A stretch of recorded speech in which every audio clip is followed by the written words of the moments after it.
Et pour commencer, salutations à tout le monde.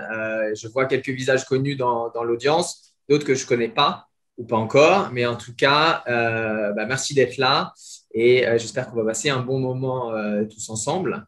Moi, je vais plutôt bien. La situation aux États-Unis est assez différente finalement de ce qu'elle est aujourd'hui en Europe.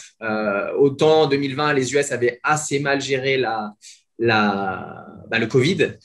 Autant quand il s'agit de répondre, on va dire, financièrement à la crise en achetant des vaccins, là, les US ont été assez forts.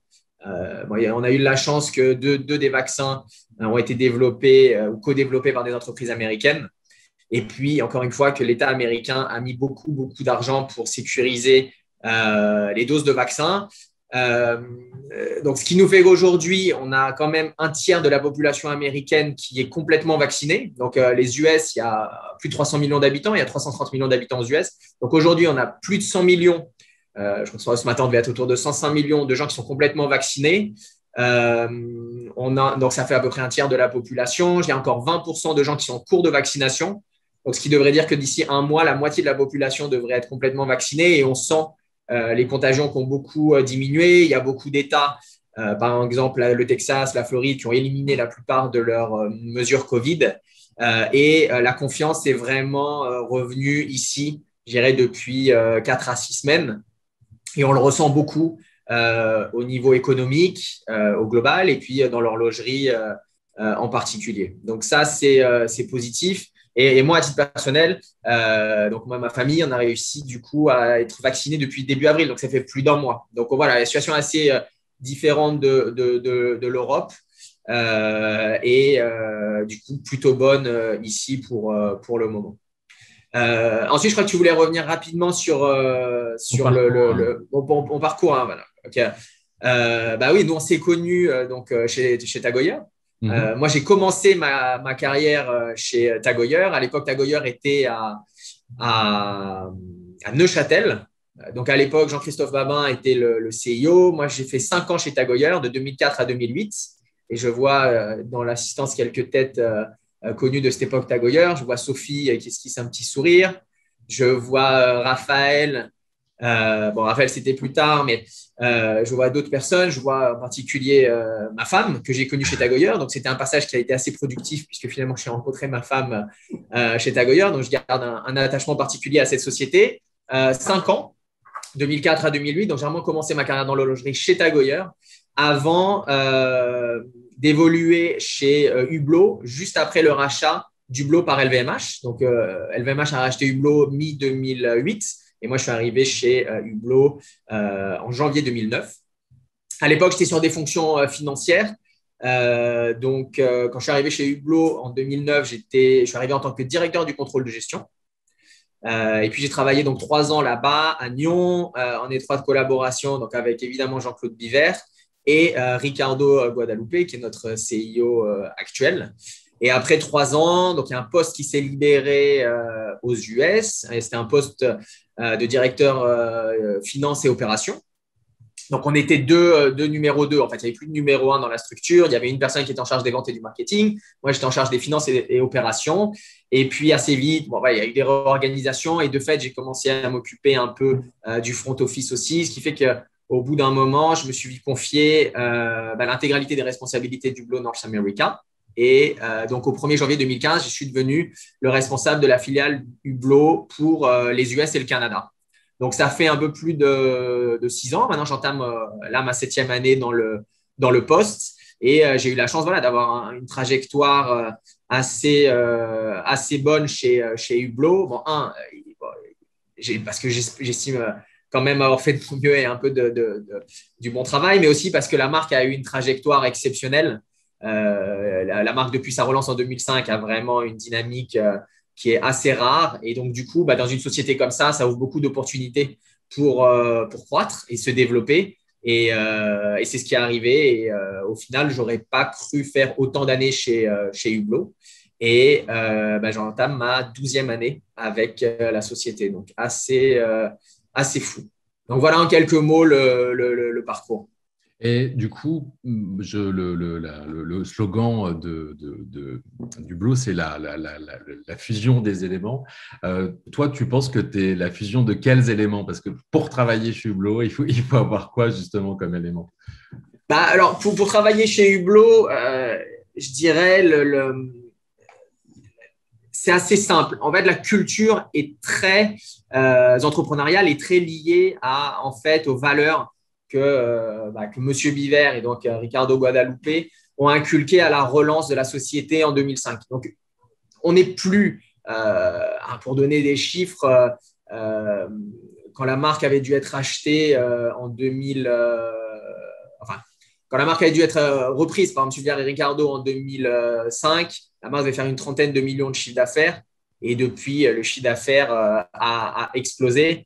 Et en 2019, bon, on n'était pas à 1 milliard, mais plus très très loin du milliard de chiffre d'affaires. Donc la marque a changé de dimension, mais la culture reste quand même très entrepreneuriale. Et on est sur des valeurs évidemment de débrouillardise, de polyvalence, d'entraide, de solidarité. On est une société qui est assez peu politique. On est une société qui cherche avant tout l'efficacité, la performance. Une société qui est très directe, qui est assez informelle. En fait, toutes les caractéristiques qui sont vraiment propres à, je dirais, on va dire une start-up ou une société qui est une petite société entrepreneuriale. Mais étant donné qu'on a les mêmes équipes dirigeantes depuis la relance, cette culture est toujours assez ancrée. Et en fait, on voit que les gens qui réussissent chez Hublot, c'est des gens qui ont vraiment cette culture-là, de ne pas rester dans un petit précaré, des gens qui ne sont pas là pour se cacher ou jouer un jeu un petit peu politique. C'est des gens qui sont là pour consacrer 95% de leur énergie à des problématiques opérationnelles, faire avancer la marque, essayer de la faire grandir, donner le meilleur d'eux-mêmes, sortir de sa zone de confort ou de son petit précaré, parce qu'au final, comme on grandit très vite, il y a beaucoup de situations qu'on affronte pour la première fois, et c'est nouveau, donc il y a beaucoup de nouveaux challenges. Donc toujours cette culture-là de curiosité, d'innovation, d'amélioration. Et c'est vraiment, je trouve, le fil rouge entre tous les collaborateurs ou la grande majorité des collaborateurs qu'on voit aujourd'hui évoluer et réussir chez Hublot. Et pour revenir sur ce marché américain et qui est aujourd'hui notre sujet et que tu connais si bien, est-ce que tu peux nous dire, donc tu nous dis qu'actuellement, beaucoup de gens se sont fait vacciner. Est-ce qu'il y a eu un effet pandémie chez Hublot et aujourd'hui, est-ce que la clientèle est de nouveau là? Est-ce que tu arrives à nous faire un petit état des lieux actuels et passés? Écoute, oui, oui, oui, évidemment. Donc, comme tout le monde, hein, Hublot, on est une marque horlogère. Donc, une marque horlogère est très différente du réseau wholesale et retail, donc du réseau physique. Donc, évidemment, avec le confinement, donc on a connu aux US de mi-mars, donc c'est vraiment quand le pays a commencé à confiner, jusque, on va dire, début juin. Donc, on a eu 2 mois et demi de confinement dur sur l'intégralité du pays. Les ventes ont chuté, hein. Les clients n'avaient plus la tête à ça. Si on se remet plus d'1 an en arrière, il fallait voir qu'on ne savait pas quelles menaces on affrontait, on ne savait pas qu'on avait à faire, on ne savait pas comment se protéger, il n'y avait pas le vaccin, on avait l'impression qu'on pouvait l'attraper n'importe comment, les gens désinfectaient les courses en rentrant du supermarché, qui était à peu près la seule sortie que les gens faisaient chaque semaine. Donc, les gens n'avaient pas forcément la tête à la consommation et encore moins à la consommation de luxe. Donc là, il y a eu un gros tassement du chiffre d'affaires et le réseau était à l'arrêt. Ensuite, donc on a début juin, selon à différentes vitesses, mais le pays a commencé à se rouvrir étape par étape. Et on a eu un autre mouvement ici qui a été, on reviendra peut-être dessus, qui a été le mouvement Black Lives Matter. Donc, il y avait eu l'assassinat de George Floyd fin mai de mémoire. Et donc, du coup, ça a provoqué beaucoup d'émeutes dans quasiment toutes les villes principales aux US. Et en fait, à peine réouvert, on a dû refermer l'intégralité du réseau, mais barricader, vraiment protéger toutes les boutiques et les multimarques en ont fait de même pour se protéger de toutes les émeutes liées aux manifestations contre la mort de George Floyd. Et donc, on a, entre guillemets, eu un business qui s'est à l'arrêt. Et cet arrêt s'est encore prolongé. Donc, en fait, on a sorti un peu la tête de l'eau mi-juin. Et après, ça a été, je dirais, une reprise progressive qui s'est fait qui s'est accéléré voilà, entre juillet et la fin décembre. Et cette année, on retrouve une dynamique qui est beaucoup plus forte. Donc, nous, 2019, c'était vraiment la meilleure année que Hublot ait jamais faite en Amérique du Nord, de manière générale pour le reste des marchés, mais aussi en Amérique du Nord. Et l'année 2021, on ne pensait pas que ça arriverait aussitôt, mais beaucoup plus forte que l'année 2019. Il y a une accélération depuis mars et encore avril. Avril, par exemple, on était 40% au-dessus du chiffre d'affaires de 2019, qui était déjà un plus haut. Et donc là, on a une performance qui est très, très forte cette année, qui nous surprend tous. Honnêtement, on ne pensait pas que le marché se remettrait aussi vite. Et voilà, pour finir sur ça, en fait, on l'interprète de deux manières. On se dit qu'il y a probablement un effet, alors comme on dit entre guillemets, mais revenge spending, c'est-à-dire des gens qui ont plus ou moins psychologiquement, en tout cas aux US, entériné le fait que la crise Covid était finie et qui du coup cherchent à se récompenser ou voilà, se divertir ou réaliser un peu l'achat de leurs rêves et donc dépensent peut-être l'argent qu'ils n'ont pas dépensé pendant la crise. Donc ça, c'est un effet, alors évidemment qui ne durera pas énormément, mais on sent qu'il y a probablement un effet libération post-Covid. Donc ça, c'est un. Et de deux, je pense qu'il y a aussi un effet relocalisation de la clientèle dans le sens où probablement une grosse partie de la clientèle nord-américaine achetait ses montres ailleurs, au Mexique, dans les Caraïbes, en croisière, qui est une activité assez privée des Américains, peut-être en Europe. Et du coup, avec les voyages internationaux qui sont vraiment un plus bas historique, je pense que cette consommation se recentre sur les US et du coup bénéficie à notre marché. Et c'est comme ça qu'on arrive à être beaucoup plus fort en termes de chiffre d'affaires cette année que 2019, qui était encore une fois notre plus haut historique. Donc voilà en deux mots, récap de l'activité. Donc les indices au vert alors, plutôt tous les indices sont au vert. Après, je pense que s'il y a une chose qu'on a appris avec la crise Covid, c'est l'humilité. Je pense qu'on a appris à naviguer chaque semaine avec zéro visibilité. Chaque semaine, amener son lot de problèmes, de soucis, d'angoisses. Donc, je pense qu'on a tous passé une année 2020 bien compliquée, bien stressante. Et surtout, avec un manque de visibilité terrible. Je pense que c'était bien pire qu'une crise économique habituelle. Où on sent un peu les cycles de reprise et autres. Là, on était dans le brouillard parce qu'il y avait une dimension sanitaire supplémentaire. Et voilà, alors même si on est en eau beaucoup plus calme aujourd'hui, tous les indicateurs ne sont pas ouverts. Hein, le Covid n'est clairement pas fini. Plus on passe de temps avec une population mondiale qui n'est pas complètement vaccinée, plus potentiellement, un nouveau variant pourrait se développer. Est-ce qu'il sera pris dans les vaccins, oui ou non? Enfin, on ne sait pas. Il y a pas mal de pays qui sont quand même vraiment en retard au niveau du Covid. Aujourd'hui, que ce soit le Brésil, que ce soit l'Inde, il y a des pays qui sont vraiment avec ça. Donc, on ne sait pas de quoi les prochains mois seront faits. On prend ce qui est à prendre. On a eu pas mal d'enseignements du Covid. Je pense qu'on est aujourd'hui beaucoup mieux armés pour résister à cette crise qu'on l'était clairement il y a un an. Donc voilà, aujourd'hui, les chiffres sont, je dirais, vraiment fabuleux. On espère que ça continuera comme ça le reste de l'année, mais on reste quand même vraiment sur le qui-vive et on prend les mois les uns après les autres parce que tout est encore fragile.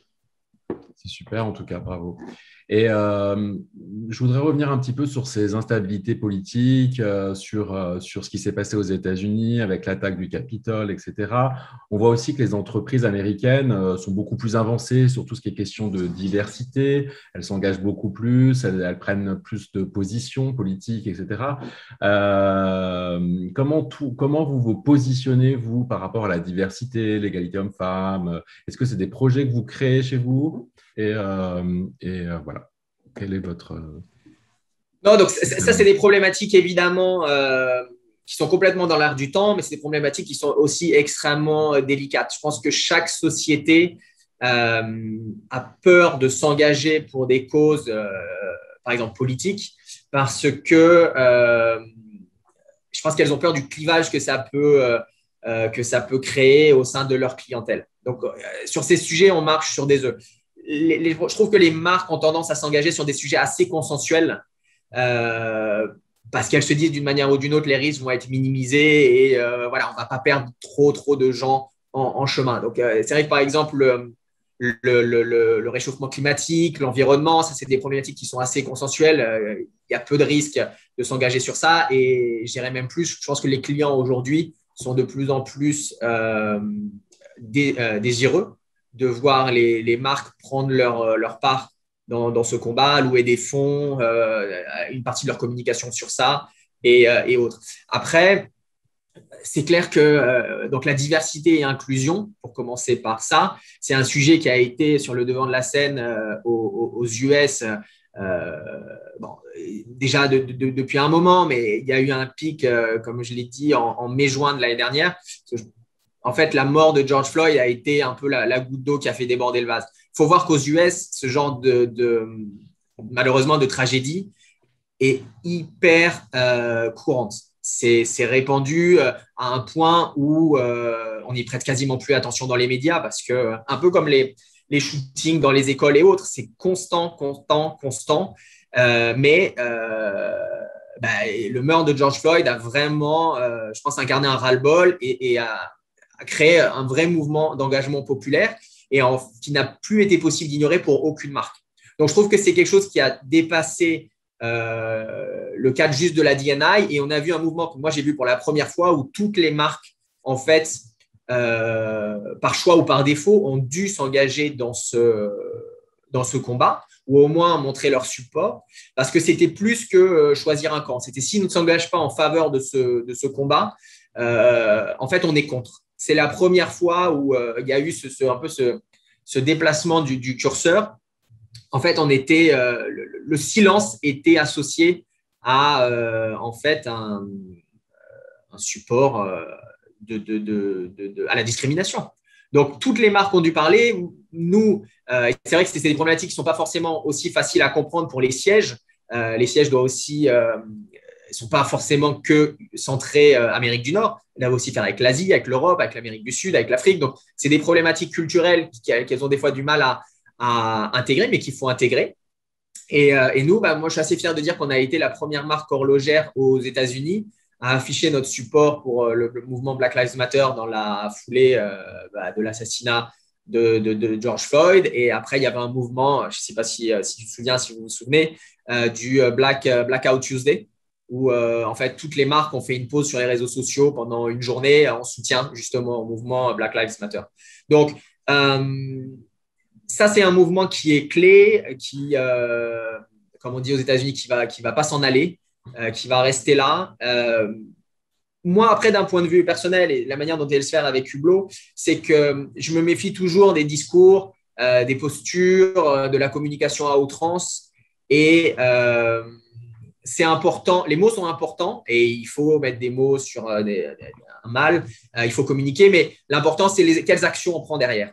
Pour moi, une société, donc une société, une entreprise, elle doit refléter la diversité culturelle et ethnique d'une société. Donc ici, par exemple, l'Amérique du Nord. Donc pour moi, c'est assez naturel que une entreprise comme nous, on doit refléter la diversité ethnique et culturelle des États-Unis qui est immense.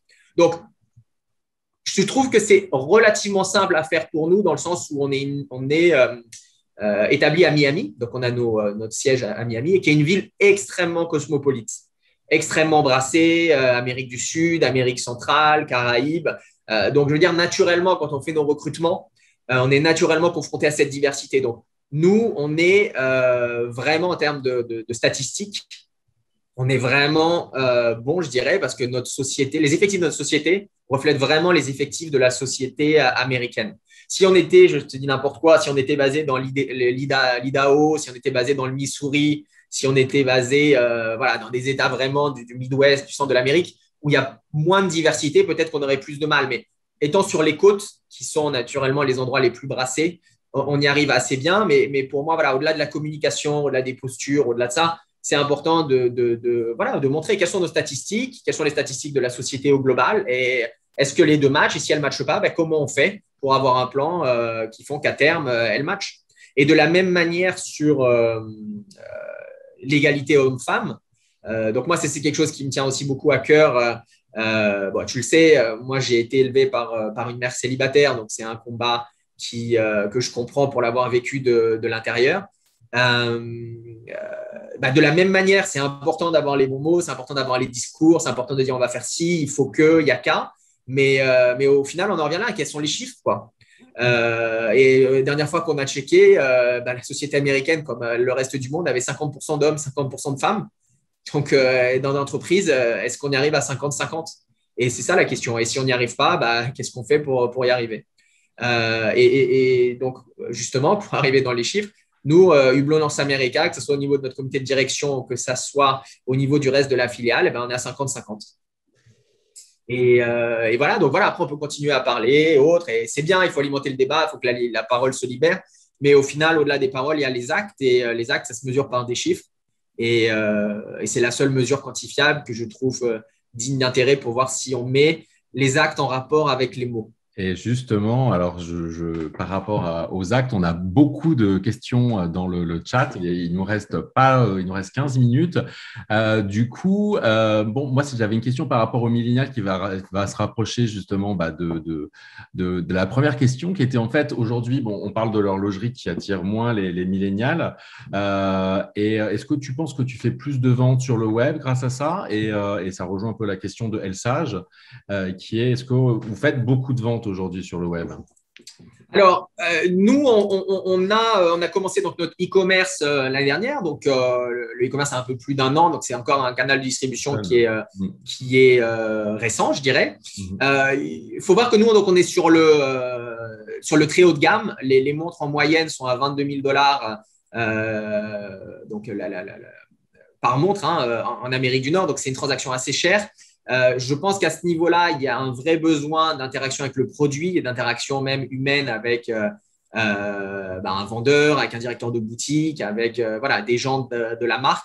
Et il y a un petit cérémonial qui va autour d'une transaction de ce prix-là. Il y a une vraie émotion qui n'est pas toujours simple à transmettre par le e-commerce, qui est plus quelque chose de transactionnel. Donc, moi, c'est un canal que je vois grandir parce que c'est dans l'air du temps, parce qu'on veut la facilité, la rapidité. Et moi, je sais que je suis vraiment comme ça. Je suis transactionnel droit au but, mais on voit qu'on a énormément de nos clients qui veulent venir chez Hublot pour vivre une expérience, qui veulent passer 2 heures en boutique, qui veulent discuter, qui veulent voir les produits, qui veulent les essayer, qui veulent boire un coup de champagne, qui veulent réfléchir, revenir, aller à un event. Il y a un vrai écosystème ou un vrai univers Hublot dans lequel ils veulent être immergés. Et du coup, le site e-commerce sert des fois un peu plus à éduquer nos clients au travers les collections, la marque, l'histoire, nos événements, nos partenariats. Mais au moment où il faut franchir le cap, peut-être revenir dans le monde réel. Donc ça, je pense que le brick and mortar, comme on appelle ça, le réseau physique, est vraiment prêt pour durer aux US comme par le reste dans le monde, dans l'horlogerie comme le reste de l'industrie du luxe. Mais ça se développe. Et après, pour répondre à ta question sur les millennials, donc les millennials, c'est un peu une case fourre-tout parce que dans les catégories qu'on appelle consensuellement les millennials, il y a des gens qui sont nés de 1981 à 1996. Donc, si tu veux, aussi bien toi que moi, on est des millennials. Donc, il y a un peu à boire et à manger dans cette catégorie. Nous, chez Hublot, on fait plus de la majorité de nos ventes avec des clients qui ont entre 25 et 45 ans. Donc, on les touche, les millennials.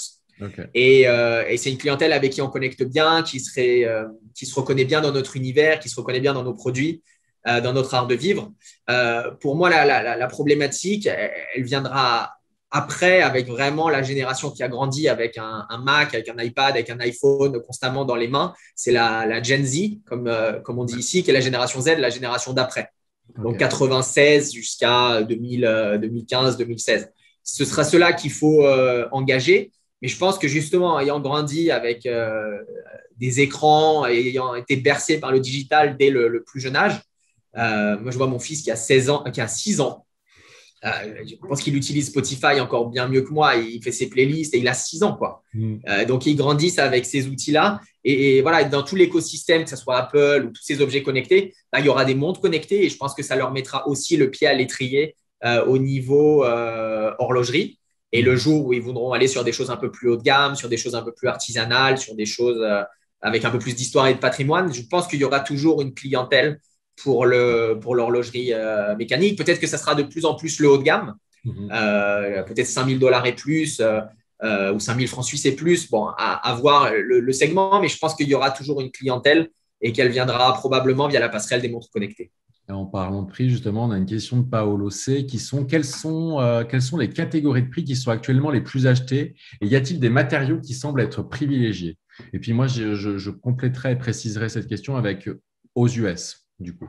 Oui, bon, alors c'est un très bon point. Je dirais que en fait, on peut le regarder de deux manières. Soit on exclut en fait les nouveaux entrants sur l'industrie horlogère, qui ne sont pas des horlogers de formation, les Apple, les Samsung, les Garmin, et tout ça. Et auquel cas, on peut dire qu'en fait, tous les segments au-dessus de 5 000 dollars se portent vraiment bien. Et qu'en dessous, c'est plus dur.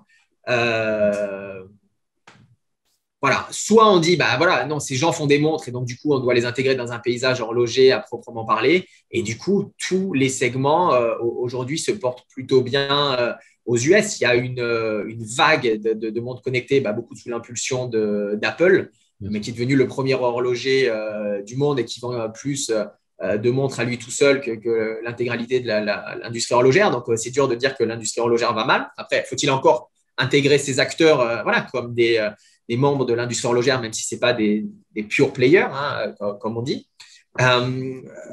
Donc ça, c'est le premier point. Deuxième point, aux US, mais je pense que c'est valable quand même dans le reste du monde, il y a une vraie prédilection pour l'acier. On voit que, ça c'est le cas dans le monde entier, hein, mais qu'il y a une vraie attraction pour les chronos sport acier. Il y a beaucoup de modèles aujourd'hui qui sont en rupture de stock, que ce soit chez Rolex, que ce soit chez Patek, que ce soit chez Audemars Piguet.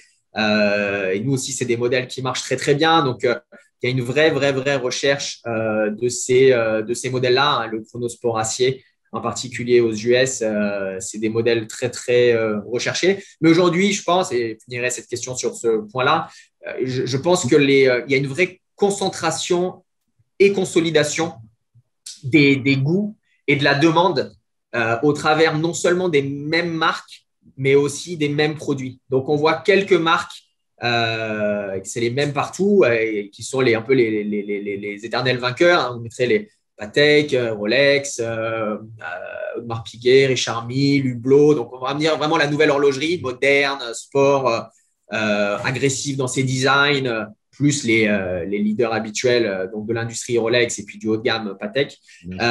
Et dans ces marques, vraiment une concentration autour de quelques références qui sont vraiment demandées partout dans le pays, partout dans le monde et qui font des engorgements et des listes d'attente assez longues sur ces produits et puis même une augmentation des prix de la seconde main qu'on n'a pas vu depuis des années. En tout cas, moi, depuis que j'ai entamé ma carrière dans l'horlogerie en 2004, que je n'avais jamais vu.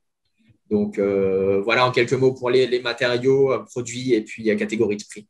Et toujours sur cet aspect vente, après, je voudrais juste toucher un petit mot sur l'emploi, puis du coup, après conclure. Il y a une question de Elsage qui dit « Hublot développe-t-elle » parce qu'on voit qu'il y a beaucoup de problèmes de retail actuellement pour beaucoup de marques. On voit des détaillants multimarques en train de mourir en Suisse, un peu ailleurs. Est-ce que c'est le cas? Quelle est votre stratégie chez Hublot? Et la question, elle est, Hublot développe-t-elle son offre pré-owned? Si oui, boutique en propre, web en propre, partenaire, quel obstacle? Ouais. Alors, c'est une question assez vaste et qui a plusieurs sous-questions, je dirais. La première chose, c'est qu'il y a beaucoup de marques depuis, on va dire, la deuxième moitié des années 2000 qui ont commencé leur migration du wholesale vers le retail. Donc, les marques, au bout d'un moment, ont trouvé comme relais de croissance le fait d'intégrer verticalement leur réseau et de dire on va non seulement produire et fabriquer les montres, mais on va aussi les vendre aux clients finaux. Et comme ça, du coup, on sera présent tout le long de la création de chaînes de valeur. Donc, évidemment, ça a été plutôt positif pour les marques, même s'il y a eu des fortunes assez diverses. Mais ça a été des fois au détriment de l'environnement multimarque. Après, il faut voir que Rolex a toujours fait ses boutiques, on va dire, en franchise via des multimarques. Donc, elles ont quand même pu bénéficier du support de marques majeures comme ça. Mm. Et ça permet financièrement d'être très à l'aise et de maintenir un business facilement. Hein. Donc ça, c'est une chose. Mais bon, c'est vrai qu'il y a beaucoup de marques qui sont parties, en tout cas dans toutes les villes principales. Moi, je vois par exemple aux US, on a une quinzaine de villes dans lesquelles on a nos propres boutiques. Mm. Après, à l'échelle d'un continent, parce que les US, c'est plus qu'un pays, c'est un continent. Donc, c'est un continent qu'on peut comparer à l'Europe. On n'aura jamais la capacité, et c'est pareil pour la plupart des marques, d'avoir des boutiques partout. Donc, il y aura toujours un environnement multimarque qui sera existant et qui devra être fort avec un choix cohérent de marques pour composer son portefeuille. Ce qu'on voit aujourd'hui comme nouvel élément, donc pour faire face à la concurrence des marques qui se lancent en retail, pour faire face à la concurrence du digital, on voit en fait on voit une consolidation du secteur. Donc, il y a des grands acteurs, pour en nommer quelques-uns, comme Watches of Switzerland, qui vient du UK, qui est le premier détaillant du Royaume-Uni. On voit Bucherer, qui est pareil, premier détaillant suisse. On voit aussi un acteur australien qui s'appelle Kennedy Group, arriver aux US et procéder à de nombreux rachats de points de vente multimarques pour essayer d'avoir une taille critique et de consolider le secteur. Aux US, en fait, le secteur des multimarques, il était composé par une myriade d'indépendants, on va dire des sociétés familiales. Voilà, il y avait 3 magasins à Houston qui étaient 3 familles différentes, idem à Dallas, idem à Seattle, idem dans toutes les villes. Et il n'y avait pas d'acteurs ou très peu d'acteurs nationaux. Il y en avait 1 ou 2. Et aujourd'hui, on voit ces grosses structures du retail. Donc, il faut voir, Watches of Switzerland, c'est une très, très grosse structure. C'est coté à la bourse de Londres. Des gens comme ça ou comme Bucherer arrivent, rachètent une grosse partie du réseau existant américain pour essayer d'uniformiser ce réseau, de le rendre beaucoup plus professionnel, de aussi rééquilibrer le rapport de force entre marque et distribution, et du coup redonner beaucoup plus de pouvoir à la distribution multimarque, qui à mon avis est quand même loin d'être morte. 1, parce que beaucoup de marques n'ont pas la capacité d'avoir leur réseau de boutiques. De 2, parce qu'il y a beaucoup de clients, même s'il y a une consolidation autour de certaines marques, qui ne savent pas forcément exactement ce qu'ils veulent. Tout le monde n'est pas expert, les gens ont besoin de conseils. Et donc, il y a de la place aujourd'hui encore pour clairement les multimarques, même s'il est probable qu'il y ait une consolidation des réseaux. En tout cas, dans le monde, c'est sûr, mais c'est clairement ce qui se passe aujourd'hui et depuis 3 ans aux US. J'aimerais pour finir, Jean-François, que tu nous parles d'emploi et si tu peux nous dire si vous engagez chez Hublot, du coup, pour notre communauté. Et c'est vrai que je trouve ça toujours intéressant de savoir un peu comment vous vous positionnez par rapport à l'emploi. Bien sûr. Donc, alors on sort d'une année qui a été une année noire pour tout le monde dans le luxe et le retail. Hein, mais bon, l'avantage d'Hublot, c'est qu'on était sur une croissance exceptionnelle. Et donc, du coup, même s'il y a une petite contraction du chiffre d'affaires, on est resté quand même très profitable. Et donc, ça a permis quoi? Ça a permis que Hublot, dans le monde, ne mette personne en chômage technique, ne licencie personne pendant la crise ou ne furlough personne. Donc, aux US, il y a la notion de furlough qui est une espèce de congé sans solde, qui est quelque chose d'assez facile à activer, où quand il y a une contraction économique, on dit aux personnes, voilà, vous recevez plus votre salaire, vous gardez vos bénéfices, mais vous êtes toujours employé, c'est juste que vous n'avez plus de salaire. Et c'est quelque chose d'assez flexible pour les marques, en fait, pour ne pas licencier les gens, mais quand même éviter de payer les salaires, mais de les reprendre dès que l'activité repart. Nous, on a choisi dès le début, alors qu'on ne savait pas ce qui allait arriver, et grâce au support du groupe LVMH, mais aussi vraiment grâce à la marque et donc Ricardo Guadalupe, notre CEO, au premier plan, et Pierre-Olivier Aguinalin, notre DRH également, de ne licencier personne. Donc, on a pris ce parti pris dès la mi-mars, de maintenir tous les emplois de tout le monde et de maintenir 100% des salaires de tout le monde. Et ce qui était vraiment, je trouve, un comportement magnifique, surtout au début de crise où tout le monde avait vraiment peur de ce qui nous attendait.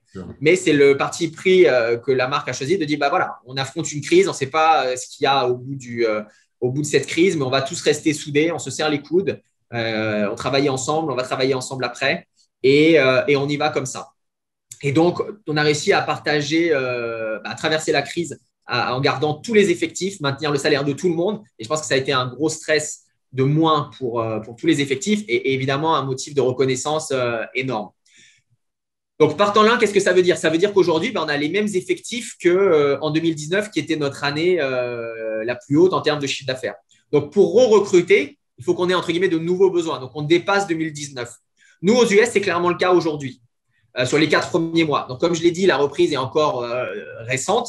Donc, on veut voir, avant de rajouter des effectifs, mais dont on a besoin déjà aujourd'hui, que cette reprise continue. Dans le monde, Hublot a retrouvé les niveaux de 2019, mais avec certains pays qui vont bien, comme les US, comme la Chine, comme le Japon, mais d'autres pays qui vont un peu moins bien, comme l'Europe avec tous les lockdowns qu'on connaît en ce moment, l'Amérique du Sud qui est un peu plus difficile, le Brésil, comme on en a parlé, souffre aujourd'hui beaucoup, et puis l'industrie du travel retail qui est une grosse portion du business et qui se porte aussi mal. Mais bon, entre les plus et les moins, les marchés qui vont bien par rapport à ceux qui vont moins bien, la marque arrive au niveau 2019. Donc, entre guillemets, on a nos effectifs qui collent avec nos besoins. Mais dès que la marque va continuer à reprendre sa croissance, les besoins vont augmenter et donc, du coup, l'emploi reprendra. Donc, c'est toujours le fait de respecter vraiment une bonne adéquation entre les besoins de la marque et les effectifs, ce qui fait que quand on a une crise comme celle-là, on n'a pas besoin de couper tout d'un coup, faire un coup d'arrêt hyper brutal et mettre des gens sur le carreau qui, entre guillemets, n'ont rien demandé. Non, quand les gens sont recrutés, la marque a une mission de s'occuper d'elle. Ce qui fait le succès d'une marque, et moi j'en suis persuadé, c'est les gens. Et donc, ce n'est pas parce qu'on rentre dans une crise économique que les gens deviennent un problème du jour au lendemain. Les gens ont fait le succès de la marque jusqu'à l'entrée dans la crise économique et elle fera son succès après. Donc, l'actif principal d'une société, c'est son personnel. Et ça, c'est une dimension qui est très claire chez Hublot. Et dès que la marque pourra continuer son essor, ce que j'espère très vite, vu qu'on est revenu sur des niveaux de 2019, l'emploi suivra de la même manière. Merci beaucoup, Jean-François. En tout cas, c'est un beau message que tu nous envoies là et ça fait plaisir à entendre. On a plein de messages très jolis, fidélisés, voilà, de fournisseurs qui disent que vous êtes vraiment une super marque horlogère. Donc, merci beaucoup, Jean-François. Et merci aussi pour… Il y a beaucoup de questions. Malheureusement, alors, je suis assez horloger. C'est les 18h45. On pourrait continuer, mais malheureusement, après, Jean-François a d'autres choses. Et voilà. Je voulais vraiment encore te remercier et puis aussi vous dire que il y a un replay qui sera disponible. Je vous invite encore une fois, si vous êtes dans une problématique d'emploi, qu'actuellement vous êtes un petit peu mal parce que vous recherchez, je sais que c'est aussi notre communauté que vous qui êtes un petit peu en ce moment dans des problématiques difficiles. Je vous encourage vraiment à aller sur notre site internet et aller voir notre service Step Up. On y parle de plein de sujets qui pourront vous intéresser, même en tant que manager, donc n'hésitez pas. Et puis, je voulais informer, Jean-François, que il ne travaille plus chez vous, mais que notre ami, monsieur Jean-Claude Biver, reviendra pour une deuxième partie. Donc voilà. Donc je pense qu'avec monsieur Biver, tu peux faire un podcast en 10 épisodes. Hein. Tu vas avoir du matériel pour la prochaine décennie. Voilà, c'est ça. Je pense et puis je pense qu'il a plein de choses à dire et puis sur plein d'actus différentes. Donc ça sera super intéressant. C'est un des regards les plus intéressants sur l'horlogerie. Hein. C'est un phénomène. C'est rien de le dire. Moi, je l'ai découvert quand je suis allé chez Hublot, hein, donc début 2009, et j'avais mon bureau juste à côté du sien. Et j'ai pu l'observer de près. C'est un phénomène. Sa carrière le prouve et c'est devenu une vraie Bible. Non, il faut profiter de lui à fond. Il a tellement de choses à redonner après 40 ans dans l'industrie. Donc, c'est bien que tu fasses un volume 2 et je suis sûr que tu iras facilement jusqu'à volume 5, voire 10. Alors, on verra tout ça. Et puis, en tout cas, ce qui est intéressant, c'est qu'il a une vision à 360 sur plein de domaines. Donc, c'est vrai que ça sera super, super intéressant. Merci à toutes et tous. Et puis, je vous souhaite une très bonne soirée. Et puis, toi, je te souhaite une très bonne journée, Jean-François, parce que je sais qu'il est midi chez toi. Donc, bon appétit. Merci, Raphaël. En tout cas, c'était un plaisir de reconnecter avec toi et de discuter. Merci. Et merci à tous d'avoir suivi cette discussion. J'espère qu'elle a été productive.